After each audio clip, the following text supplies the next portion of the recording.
옆에 있는 성도가 인사합니다. 사랑합니다. 축복합니다. 부자 독수리가 있었습니다. 아빠 독수리, 아들 독수리가 높은 산 바위에 앉아서 딱 있었습니다. 근데 마침 그때 우주선 한 대가 엄청난 굉음을 내면서 빠른 속도로 쫙 지나가는 겁니다.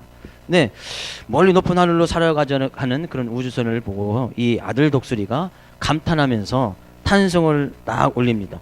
와, 우리 아빠보다 훨씬 빠른 걸, 그런 거예요.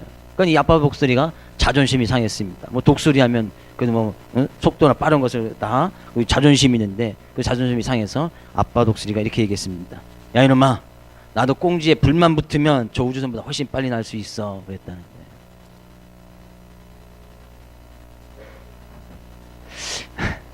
거예요. 2014년 마지막 주일을 하나님께 드립니다. 2014년 하나의 주제의 말씀, 예수 그리스도의 마음을 품자, 예수 그리스도의 마음을 품으라는 그 표를 가지고 열심히 다녀왔습니다. 성경 가운데 그런 예수님의 마음을 1년 동안 계속 살펴보았습니다. 예수님의 마음이 어떤 마음인지, 예수님의 마음이 어떤 마음인지 계속해서 살펴봤습니다. 뭐 그 가운데 기억에 나는 말씀도 있을 것이고, 그다음 그 말씀을 통해서 은혜를 받은 그런 말씀도 있을 것이고, 아니면 그냥 잊어버린 말씀도 있겠습니다만, 뭐 궁금하시면 교회 홈페이지나 어떤 페이스북에, 교회 페이스북에 또 1년치 설교가 다 있습니다. 가서 한번 들어보시길 또 원하고, 예수님의 마음은 변하지 않습니다.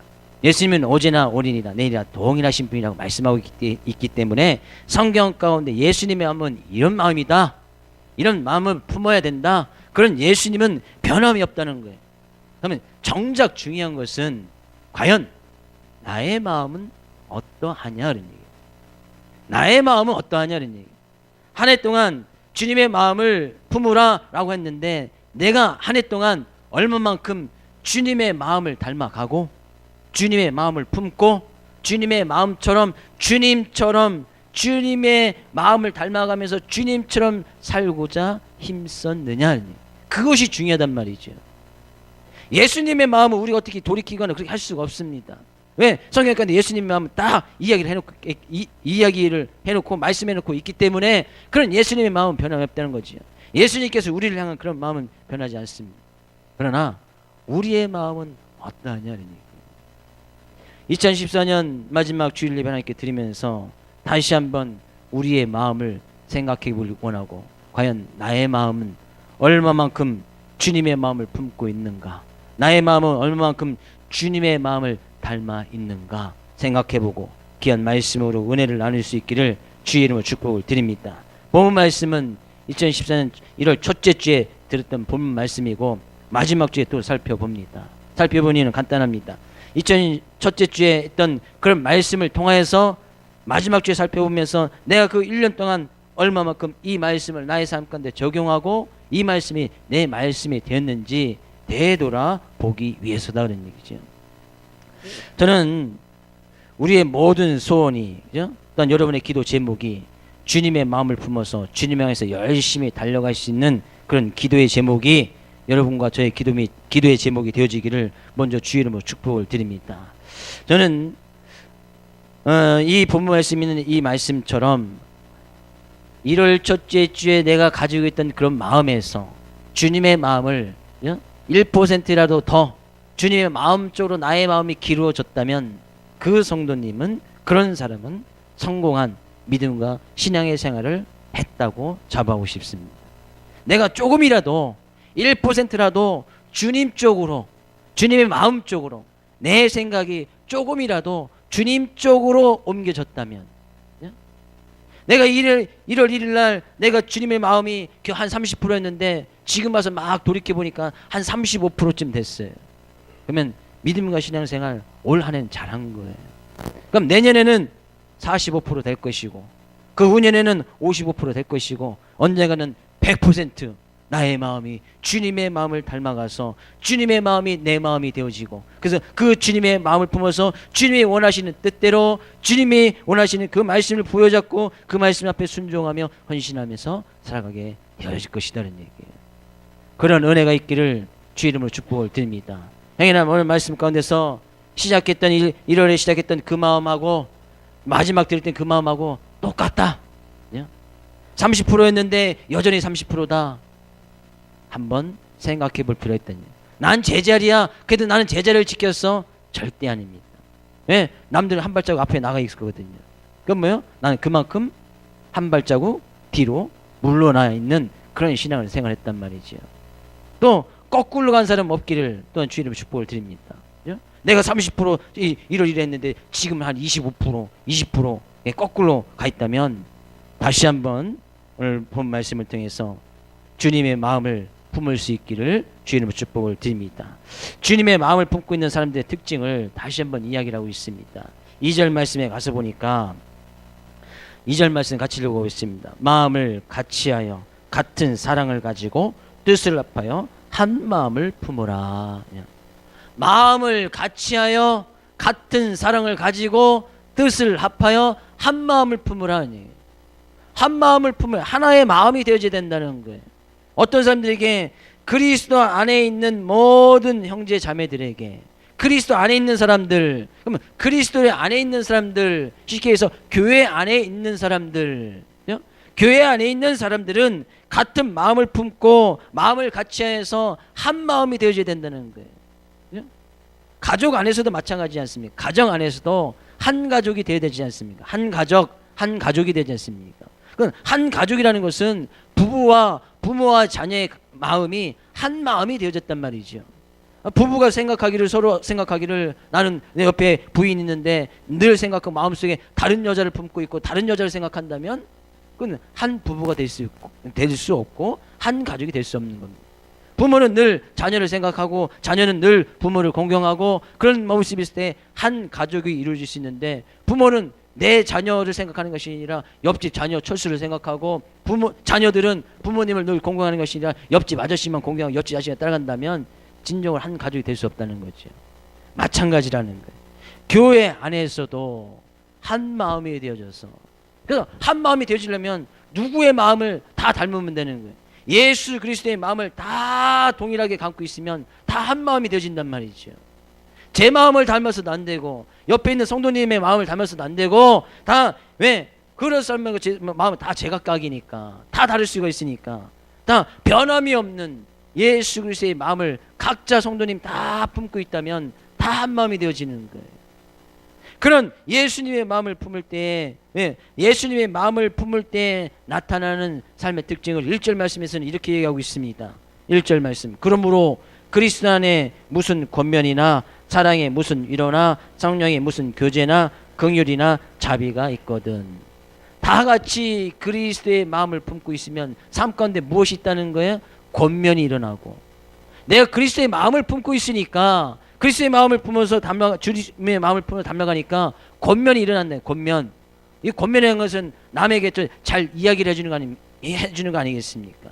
신앙생활에 어려움이 금는 선생님들 찾아가서 권면해주고 위로해주고 어떤 생명이 없는 사람들에게 말씀이 없는 사람 찾아가서 권면하고 위로해주고 이것이 다 예수님의 마음이었단 말이죠. 그런 마음이 있으니까 이런 권면이 있다는 거예요.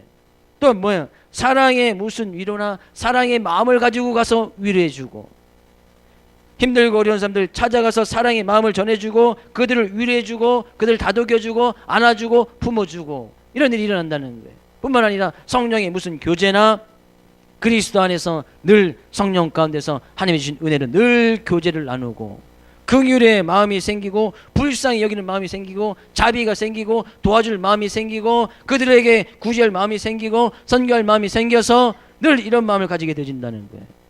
우리 이런 말씀을 쭉 1년 동안 살펴봤습니다. 우리 마음 가운데 이런 권면, 사랑, 교제, 긍휼, 자비의 모습들이 조금이라도 성장하고 더 많아졌다면 우리는 제대로 주님의 마음을 지금 닮아가고 있고 품고 있다는 얘기예요. 저는 여러분의 축복된 말씀을 드립니다. 여러분 마음 가운데 권면, 사랑, 위로, 교제, 긍휼, 자비가 더욱더 많아지기를 주 이름으로 축복을 드립니다. 이런 마음들은 다 있어야 된다는 거예요. 왜? 이것이 예수님의 마음이었고 예수님의 마음 사람들은 그런 다 같은 그런 마음을 가지고 있을 때에 그 교회는 하나가 되어져 있고 그 셀은 하나가 되어지고 그 가정은 하나가 되어져서 열심히 주님을 향해서 달려갈 수 있다는 얘기예요. 열심히 주님을 향해서 달려갔다는 거예요. 그래서 우리가 한 마음을 갖는 거, 그 한 마음 대신 그냥 하나 대신 예수 그리스도의 마음을 닮아가는 것 정말 중요하단 말이죠. 그래서 이 빌립보를 썼던 이 바울 사도는 마음을 같이 해라, 마음을 같이 하라고 늘 마음하고 있습니다. 그럼 늘 말씀하고 있습니다. 빌립보서 4장 2절에도 말씀하고 있습니다. 빌립보서 4장 2절 말씀 가서 볼까요? 빌립보서 4장 2절 같이 읽어보겠습니다. 내가 유오디아를 권하고 순두개를 권하노니 주 안에서 같은 마음을 품으라. 바울 사도가 그렇게 이야기했던 것은 아마 그들 가운데 약간 어떤 분열의 징조가 있었던 것 같습니다. 그죠? 주님이 가지고 있던 그런 권면, 위로, 사랑, 교제를 나누는 것보다도 그죠? 어떤 분열과 분쟁과 불화가 있었던 것 같습니다. 그럼 분쟁이 있었다는 것은 서로 시기하고 질투하고 싸움이 있었다는 거예요. 빌립보 교회 안에 그런 모습이 있어서 그것은 주님의 마음이 아니다는 얘기예요. 주님의 마음이 아니니까 서로 같은 마음을 품으라. 예수 그리스도의 마음을 같이 품으면 서로 분쟁하고 불화를 가졌던 것이 서로 하나가 되어줄 수 있다는 얘기예요. 왜? 예수님의 마음속에는 분쟁이나 불화가 없으니까, 시기 질투 원수 맺는 것이 없으니까 같이 예수님의 마음을 품게 되어지면 그런 것이 없어지게 되진다는 거예요. 오늘 본 말씀 3절에서 이야기해 주시오. 아무 일이든지 다툼이나 허용으로 하지 말고 오직 겸손한 마음으로 각각 자기보다 남을 낮게 여겨라. 그들 가운데 어떤 다툼이나 허용된 모습이 있었다는 거예요. 말 그대로 허영이라는 것은 자기 자신만을 드러내고 자기 자신의 어떤 영광된 자리에 갈 수 있고 자기 자신을 높이는 것이 바로 이런 허영이죠. 이런 모습으로 하지 말아라. 왜? 예수님의 마음은 그런 것이 아니니까. 우리가 주님의 마음을 품고 나가면 다툼이 있을 수가 없습니다. 각자가 각자의 삶 가운데서 어떤 주님의 마음을 품고 나가면 허영, 자기 자신을 과시하고 자기 자신을 나타내려고 자기만 어떤 높이려고 하는 그런 것들이 없어진다는 거예요. 오히려 각자 겸손해져서 낮아져서 자기 자신보다는 남을 더 높게 여기고 낮게 여기고, 이것이 겸손의 마음 아니겠습니까? 내 자신보다 남을 더 좋게 하고 내 자신보다 남의 이익을 구하고 내 자신보다 남을 더 높여주는 그런 삶을 살아가게 되진다는 거예요. 이런 모습으로 얼마 전에 큰 화제가 됐던 사건이 하나가 있습니다. 사진 하나 잠깐 볼까요? 사진.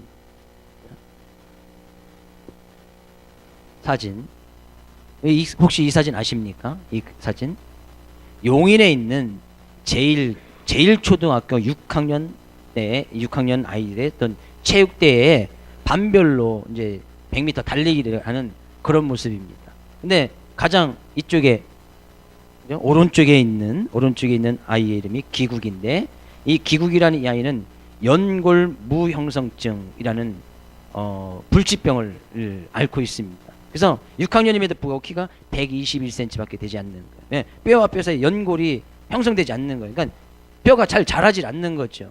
그래서 이것도 뭐 불치병 가운데 하나인데, 이 아이하고 늘 달리면 이 기국이라는 애는 6년 동안 달리기 한 번도 1등 해본 적이 없어요. 왜? 달릴 수가 없으니까, 빨리 달릴 수가 없으니까. 물론 축구를 좋아하는 거, 축구 선수가 되는 것이 꿈이라고 했는데 그건 불가능한 이야기겠지요. 달리지를 못하는데 어떻게 축구 선수랍니까? 근데 축구를 너무 좋아하는 거예요. 근데 또 체육대회가 되어서 또 달리기를 하게 됐단 말이죠. 달리기를 하게 됐는데 늘 이 친구들이, 이제 기국의 친구들이 늘 생각하기, 이 친구는 항상 꼴찌만 했단 말이죠. 6학년 때가 꼴찌라니까 이 다른 친구들이 생각한 거예요. 야, 우리 기국이랑 같이 1등 한번 해보자. 그래서 담임선생님께 제안을 합니다. 우리 기국이랑 꼬린 지점에 같이 들어가서 다 단체로 1등하면 안 됩니까? 그 이야기는 친구들이 그렇게 얘기하니까 담임 선생님들이 이 생각하는 것들이 너무나 기특해서 그렇게 하라고 허락을 해줍니다. 그래서 이들이 이 달리기를 할 때 다 손에 손잡고서 결승전에 다 같이 1등으로 들어가는 거예요. 근데 그 사진이 찍혀서 화제가 되었습니다. 초등학교 아이들이 자기 자신을 막 드러내는 것이 아니라 이 불치병을 앓고 있는 그 친구를 생각해서 같이 꼬린짐에 들어가서 같이 1등으로 생각했다는 거예요. 자기 자신보다 남을, 불쌍한 사람들을 긍휼히 여기고 같이 1등에 자리를 했다는 거예요. 그래서 용인시에서 특별하게 이 아이들하고 선생님에게 모범 시민상, 모범 어린이상, 모범 시민상을 부여했습니다. 이것이 뉴스에까지 나왔습니다. 뉴스에까지. 어떻게 보면 아무것도 아닌 것 같습니다. 그냥 달려서 그죠? 뭐 1, 2, 3등 나누고 뭐 어떤 기국이랑 또 꼴찌를 하겠지요. 그죠? 그러면 이 기국에 초등학교 내내 다 꼴찌라는 거예요. 친구들이 그것이 너무나 안타까웠단 말이에요. 너무나 안타까웠던. 이 친구들이 교회를 다니는지 안 다니는지 잘 모르겠으나 그죠? 성경에 가서 보면 주님의 마음은 오직 겸손한 마음으로 각각 자기보다 남을 낮게 여기고 남을 높여주었다는 거예요. 이것이 주님의 마음이었다는 거예요. 주님은 항상 겸손한 모습으로 자기 자신을 낮추는 삶, 그런 주님의 마음을 품고 갈 때 비로소 옆에 있는 형제가 보이고 옆에 있는 자매가 보이고 옆에 있는 이 자매를 찾아가서 어떤 위로해주고 교제를 나누고 긍휼한 마음이 생기고 자비의 마음이 생겨서 그들을 도와주고 싶고 그들을 불쌍히 여기고 그들에게 주님의 사랑의 마음을 나눠줄 수 있는 그런 마음을 가지게 되어진다는 거예요. 이것이 주님의 마음 아니겠습니까? 바울사도는 그 이야기합니다. 그래서 늘 주님의 마음을 품고 나가라. 그런 주님의 마음을 품고 나갈 때 그것이 나의 가운데 지금 나의 기쁨이 되어진다. 기쁨이. 그것이 내가 보기에 정말 큰 기쁨이고 주님의 기쁨이라는 거예요. 주님께서 보실 때 얼마나 기쁘시겠냐 그런 얘기죠. 근데 주님의 마음을 담고자 애써 가면서 서로 권면하고 위로해주고 남을 더 좋게 여기고 자기 자신 늘 낮아지고 겸손하면서 늘 낮아지는 모습으로 살아갈 때에 주님께서 얼마나 기뻐하시겠냐. 우리는 바로 이런 주님의 마음을 품고 있어야 된다는 얘기예요. 그래서 그 주님의 마음이 다 같은 우리의 마음이 되어야 된다는 거예요. 그래서 고린도전서 1장 10절 말씀에서도 이렇게 말씀하고 있습니다. 고린도전서 1장 10절 말씀 같이 읽어보겠습니다. 형제들아, 내가 우리 주 예수 그리스도의 이름으로 너희를 권하노니 모두가 같은 말을 하고 너희 가운데 분쟁이 없이 같은 마음과 같은 뜻으로 온전히 합하라. 형제들아, 믿음의 형제들아, 믿음의 형제 자매들이여, 내가 우리 주 예수 그리스도의 너를 권하노니. 왜 권하는 것이 뭐예요? 권면하는 거 아닙니까? 권면. 바울사도가 그런 예수 그리스도의 마음이 있었기 때문에 예수 그리스도의 이름으로 고린도전서 고린도 교회 성도들과 그들에게 권면하고 있단 말이에요. 권면. 뭘 권면합니까? 모두가 다 같은 말을 하고 같은 마음을 가지고 같은 뜻을 품으라. 같은 뜻. 같은 마음, 같은 뜻을 가지고 있어야 된다는 거예요. 그러면 말하는 것도 같은 말을 하게 되지고 같은 뜻을 가진다는 것은 같은 비전을 가지고 있게 되진다는 거예요. 같은 마음을 가지고 있으면 늘 말하는 것이 같은 말을 할 수밖에 없습니다. 마음속에, 우리들 마음속에 늘 예수가 있어요. 늘 예수가 있어요. 그럼 말을 하면 뭘 말하겠습니까? 예수를 이야기하겠죠. 예수. 내 마음속에 100% 예수로 가득 차 있어요. 그러면 그 마음속에 품어져 있는 것이 우리의 생각을 거쳐서 입을 통해서 나오게 되어지는데, 내 마음속에 100% 예수만 있으면 늘 예수만 이야기하는 건 늘 예수. 다른 게 나올 게 없어요. 100% 나의 마음이 예수니까. 근데 내 마음속에 반은 예수가 있고 반은 인기 연예인 딱 자리 잡고 있어요. 그럼 얘기할 때 뭐 나와요? 예수가 나오면 좋겠지만 반이 잡고 있는 인기 연예인, 이 인기 연예인만 나오는 거예요. 여인만 나온단 말이죠. 쉽게 얘기해서 우리 연인들 사이에 있을 때에, 연인 관계에 있을 때는 항상 생각하는 게 누구만 생각해요? 그 연인만 생각하고, 말할 때도 남자친구 이야기하고 여자친구 이야기하고 다른 남자 다른 여자 이야기 절대 하지 않습니다. 그렇죠? 여러분 연애할 때, 결혼하기 전에 한번 잘 생각해 보십시오. 늘 그 생각만, 그 사람만 생각이 나고, 그죠? 그 사람 이야기만 하고, 어디 가서 친구할 때도 그 사람 막 자랑만 하고, 다른 얘기 절대 하지 않습니다. 친구들에게 구박을 받는다 할지라도 계속 자랑만 하고 계속 그 얘기를, 자기 눈에는 정말 예뻐 보인다는 둥 하면서 계속 그 사람만 이야기한단 말이죠. 그렇죠? 다 그렇게 안 하셨나 봐. 그죠? 다들 중매 결혼하셨습니까? 학생분들은 아직 연애를 하지 않으니까 잘 모를 것이고, 청년들 연애하시는 분 그렇죠? 아니에요? 우리 청년들 연애를 안 하는가 봐. 큰일 났어. 어떻게 연애를 좀 시켜주든지 중매를 시켜주든지 해서 결혼할 수 있도록. 예. 다 다 그런 경험이 있었을 거란 말이죠.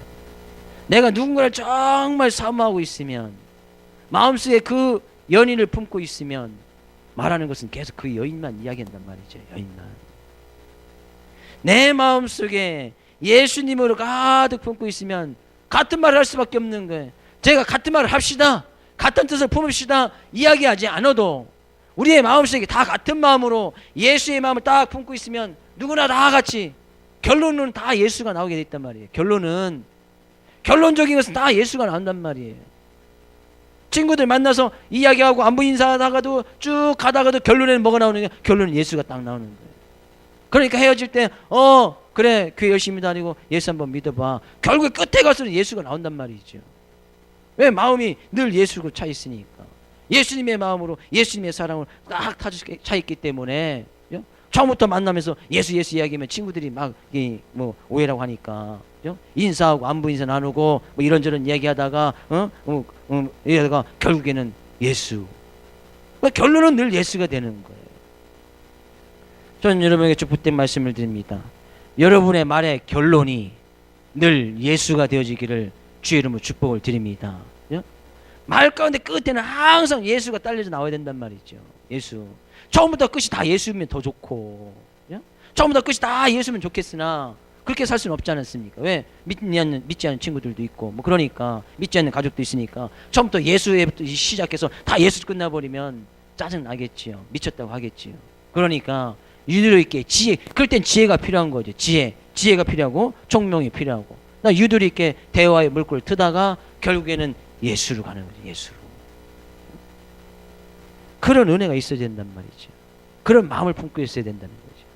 올 한해 우리가 그러면 생각해 볼 수 있죠. 우리가 같은 예수 그리스도의 마음 품어서 얼마만큼 나의 입을 통해서 예수가 증거되어졌는가, 얼마만큼 내가 예수란 말을 많이 했는가, 나의 삶 가운데 말하는 것 중에 예수가 복음이, 하나님의 말씀이 얼마만큼 자리를 차지하고 있는가 생각해 보면 내가 얼마만큼 예수님의 마음을 품고 있는지 그 비율이 딱 나오게 되어 있습니다. 내가 말하는 것을 딱 녹음을 할 수 있든지 할 수 있다면, 다 정리할 수 있다면 다 정리를 해놓으시고 거기에 예수에 관한 거, 복음에 관한 거, 말씀에 관한 것이 몇 %인가 딱 보면 내 마음속에 예수님 몇 % 자리를 차고 있느냐, 그 비율이 딱 나온단 말이에요. 그 비율이 나온단 말이지. 왜? 우리의 사람의 눈에는 하나님 물론 우리의 마음을 보시고 마음의 모든 것을 알고 계시지만 우리 가운데서는 제가 독심술이 있는 것도 아니고 여러분의 마음속에 무엇을 품고 있는지 잘 알지 못합니다. 물론 예수의 마음을 품으라고 늘 설교를 하고 말씀을 나누고 있지만 100% 차고 있는지 50% 하고 있는지 저는 알 길이 없습니다. 그러나 알 수 있는 방법은 딱 한 가지예요. 말을 하는 거 보면 알 수 있다. 말하는 거 보면 그 사람이, 그 성도가, 그 형제가, 그 자매가 어떤 말을 하는지 보면 다 알게 돼 있단 말이죠. 그러니까 저한테 말을 안 합니다. 제 옆자리에 앉지도 않고, 그죠? 옆자리에 앉지도 않고. 왜? 들킬까봐. 뭔가 찔리는 게 있으니까. 물론 그러진 않겠지만 그런 일이 종종 있단 말이죠. 다시 한번 축복된 말씀을 드립니다. 여러분의 말의 결론이 예수가 되어지기를 다시 한번 주의 이름으로 축복을 드립니다. 옆에 있는 성도에게 인사합니다. 우리 말의 결론이 예수가 됩시다. 말의 결론은 예수가 되는 거예요. 늘 만나서 친구 이야기 하지 말고, 늘 만나서 연예인 이야기 하지 말고, 늘 만나서 내 남자친구, 내 여자친구 이야기는 하되 결론은 예수로, 결론은 하나님의 말씀으로, 결론은 권면과 위로와 교제와 긍휼과 자비로 갈 수 있어야 된다는 거예요. 그것이 예수님의 마음이었단 말이죠. 그래서 예수님의 마음을 품으라고 5절 말씀에서는 우리가 한 해 동안 품고 왔던 그 예수님의 마음을 다시 한번 종합적으로 이야기를 하고 있습니다. 예수님의 마음이 무엇인가? 그는 하나님의 본체시지만 하나님과 동등된 것을 취할 것으로 여기지 아니하시고, 예수님 그 자체는 하나님 그분이셨단 말이죠.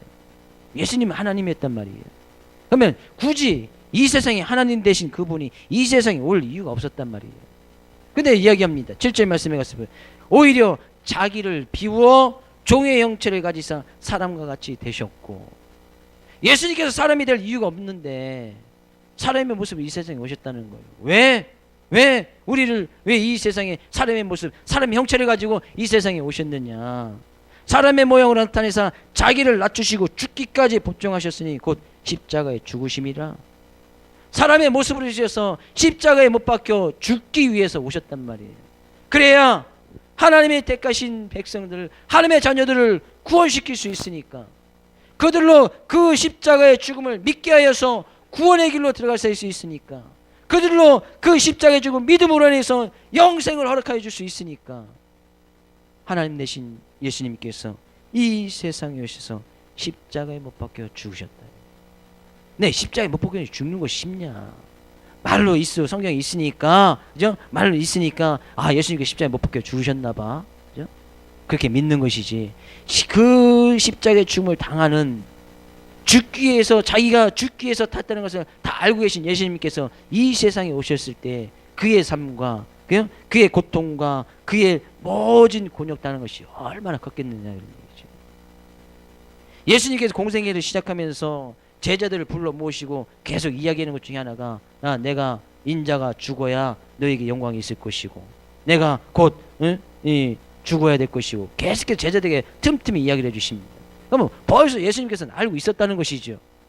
공생애를 시작하기 이전에부터 예수님께서 죽어야 되는 것을 알고 있었단 말이에요. 시아인부 인생을 딱 살아갔단 말이죠. 내가 이제 죽는구나, 십자가 못 박혀 죽어야 되는구나, 알고 있으면서 살아갔단 말이죠. 시한부 인생을 살아가는 건 쉽지 않겠지요. 물론 우리는 뭐 그런 시한부 인생을 살아가시는 분들이 종종 있습니다. 그죠? 어떤 병이라든지 이런 걸 통해서 앞으로 6개월 남았습니다, 앞으로 3개월 남았습니다. 네, 그 3개월 사는 것은 정말 큰 고통일 거예요. 내가 3개월 그때는 죽는구나. 정말 큰 고통과 아픔 속에서 살아갈 거란 말이죠. 예수님께서 친히 자기를 비워서 겸손한 마음으로, 자기를 모든 것을 비웠다는 것은 겸손한 마음으로 자기를 낮추셔서 죽기까지 복종하셨다. 하나님의 말씀에 죽기까지, 자기의 십자가 못 박혀 죽기까지 복종하시고 순종하셨다는 거예요. 이것이 예수님의 마음이었다는 거죠. 왜? 우리에게 구원을 허락하고 영생을 허락하고 하나님의 나라가 무엇인지 밝히 보여주기 위해서 십자가에 못 박혀 죽으셨다는 거예요. 이것이 예수님의 마음이었다는 거예요. 그런 예수님의 마음이 그죠? 그런 권면이나 위로나 교제나 긍휼과 자비의 모습으로 늘 나타나셨다는 얘기죠. 그러니까 이렇게 십자가에 죽으시니까 이러므로 하나님이 그를 지극히 높여 모든 이름 위에 뛰어난 이름을 주사, 그러니까 하나님께서 그렇게 복종하여 십자가에 못 박히신 그 예수를 지극히 높여서 모든 이름보다, 세상에 그 어떤 이름보다 지극히 높으신 이름, 어떤 이름을 주십니까? 그에게 예수 그리스도를 주라는 주님이라는 이름을 주셨습니다. 그래서 우리는 예수님을 나의 주님, 나의 주인 되신 분이라고 늘 고백합니다. 그 이름을 하나님께서 예수 그렇게 주신 거예요.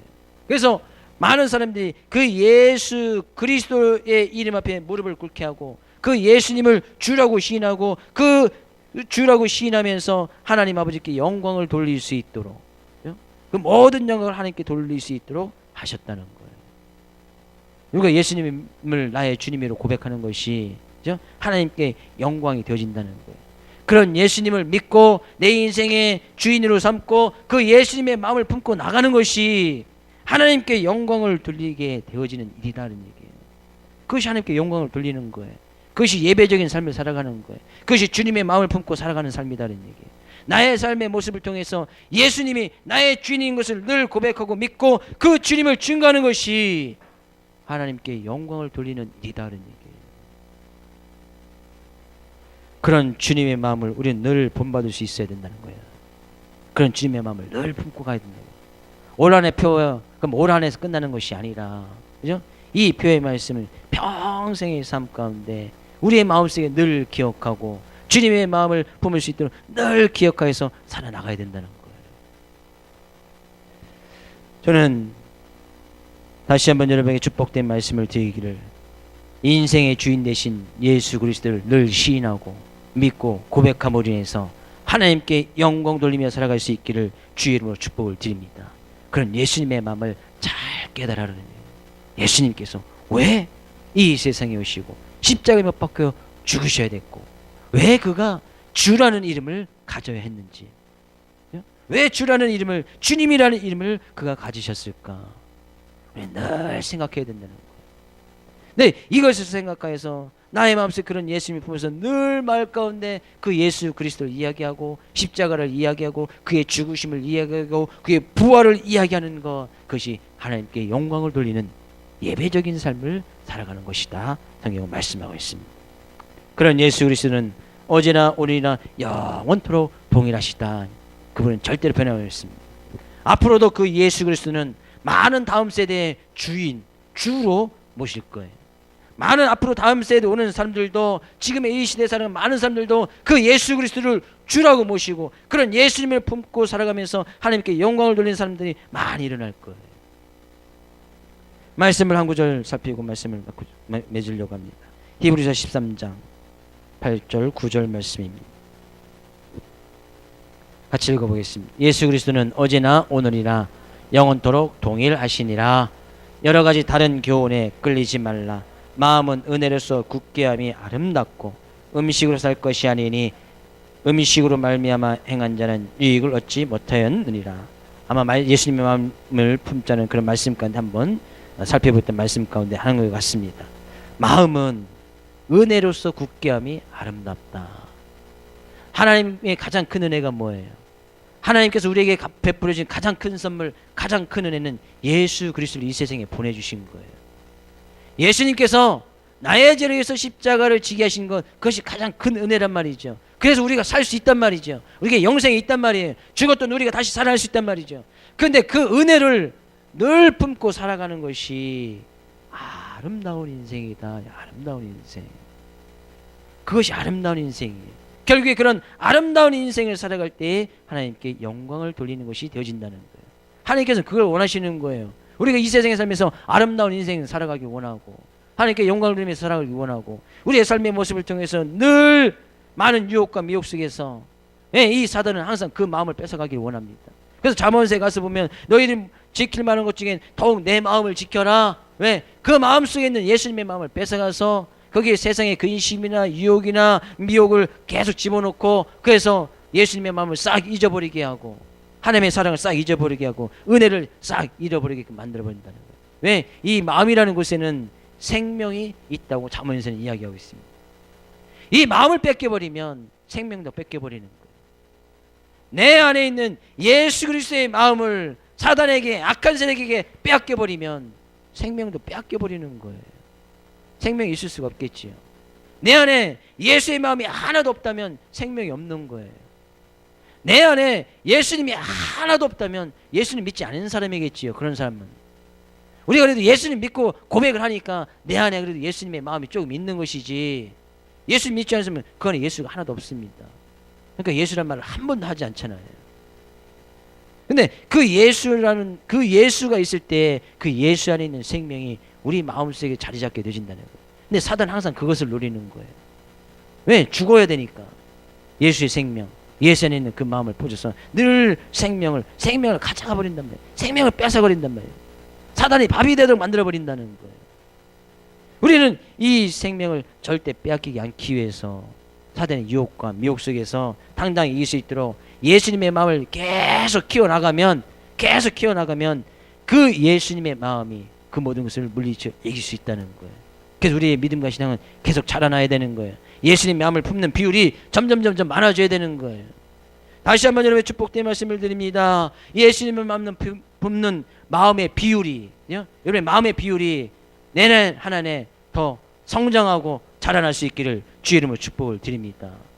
올 한해 50%였다면 내년에 60% 목표를 삼고, 내년 60%였던 분들은 내년에 80% 목표를 삼고, 내가 80%였다면 100% 목표를 삼아서 늘 삶 가운데 예수를 향해서 같은 말을 하고 같은 부스를 가지고 같은 비전을 가지고 12, 300, 7천 세계 선교의 비전을 가지고 열심히 주를 향해 달려나갈 수 있는 사랑하는 점천소의 부부의 모든 성도님 되어지기를 주의 이름으로 축복을 드립니다.